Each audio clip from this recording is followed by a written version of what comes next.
Abubakar doesn't perform as he says he will, Nigerians are welcome to throw him out, but I believe that he has been thinking about this for a long time. This is his time. He's prepared. I've talked to him extensively. I believe that his leadership will surprise Nigerians in a very pleasant way.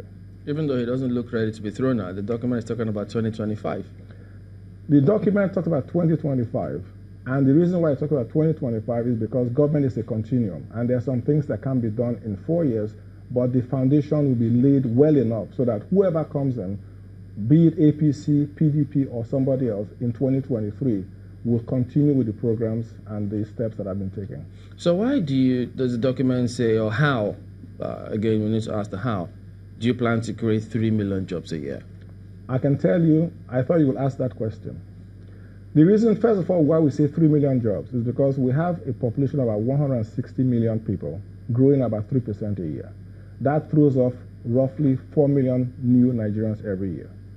4 million new Nigerians a year, you expect maybe 60% of them will go into the workforce. So you need to look for 3 million jobs roughly a year to keep the unemployment where it is right now, not get much worse.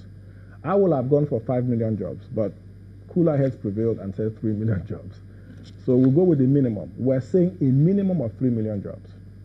How do we do it? You have to look at the areas where there's a lot of scope for growth. Housing. We will create funding through guarantees of up to 3 trillion naira for housing in Nigeria. 3 trillion, and we intend to build roughly 200 to 300,000 new homes a year. That will create about 3 million jobs just there. So if you focus on housing, if you focus on infrastructure, road infrastructure, rail infrastructure, and you do that through a guarantee program, you can easily get to 5 million jobs a year. So it's doable. There are technical issues. I can give you papers on that show you how to do it. Yeah, but the current ministry, they're trying to do, they also spoke about 3 million jobs a year the last time out. So if it were that easy, you don't think they would have done it? Because are you overlooking the fact that states have got to give you permission to build or give you allocation before you can do that? Are you assuming that would be easy? Okay, so let me give you some details, since you want to press me for details. If you allocate to each geopolitical zone 500 billion in low interest mortgages guaranteed by the government, and you tell the states to allocate those to their people, they will do that happily. Okay, we'll come back to you. So that is just that. All right, we'll come back to this in just a moment. Stay with us.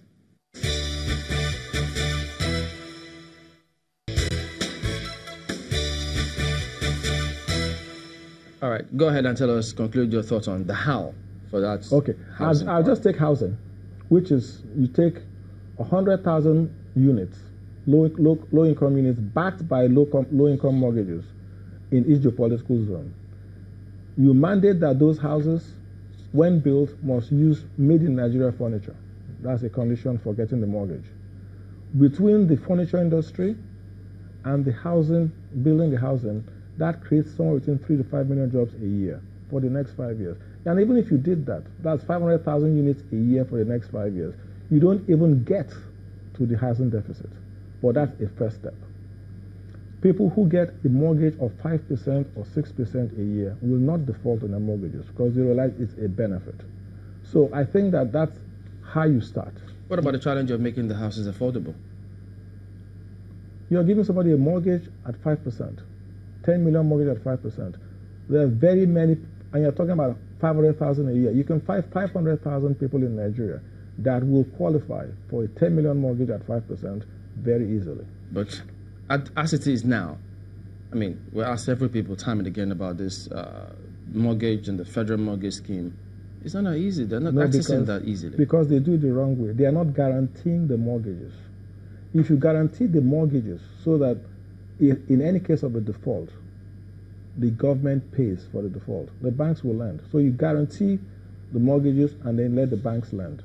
You talked about something about PPP for infrastructure, using the private sector to build infrastructure. Yes, you use guarantees. Use guarantees. You mentioned that earlier. Then something about power reforms.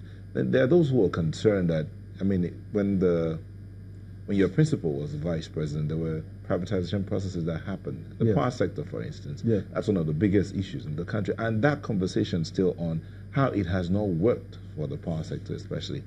Our P&C. thinking has evolved. The thinking has evolved. Yes. So what's going to make it any different now? I'll tell you one of the key things that's different. If you look at the GSM or the cellular phone industry, when the cell phones came out, it cost about 70,000 to get a SIM card, and only rich people could afford SIM cards. Well, because there was so much profit being made, they expanded the capacity. Now everybody has a cell phone. We have to take the same critical eye at the power sector. Let's charge the people who can afford power a much different tariff from the people who can't. That way, the power companies start making money, and they will create more power. As long as you're having a social attitude to power, you will never get enough power to go around for everybody else. So we have to reform how we charge people in Ikoyi for power. People in Ikoyi should be paying 120 naira per kilowatt hour. But it's a business. You have discos who are running But they're some told, of those. no, they have a tariff that they can't charge more than 48. So are you going to legislate those charges now? I'm going to say if you live in Ikoyi and you're taking power, you should pay 120 per kilowatt hour. Would you be willing, or would your government, should it come in, be willing to ensure that all government offices, Yes, residences, yes. do not have generators? Well, we'll make sure that they pay their power bills. No, but they can I have thought you were already generators. saying yes.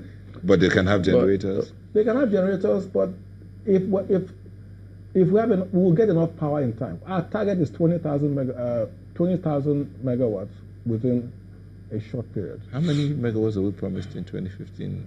That A different matter. We're not them. We're not them.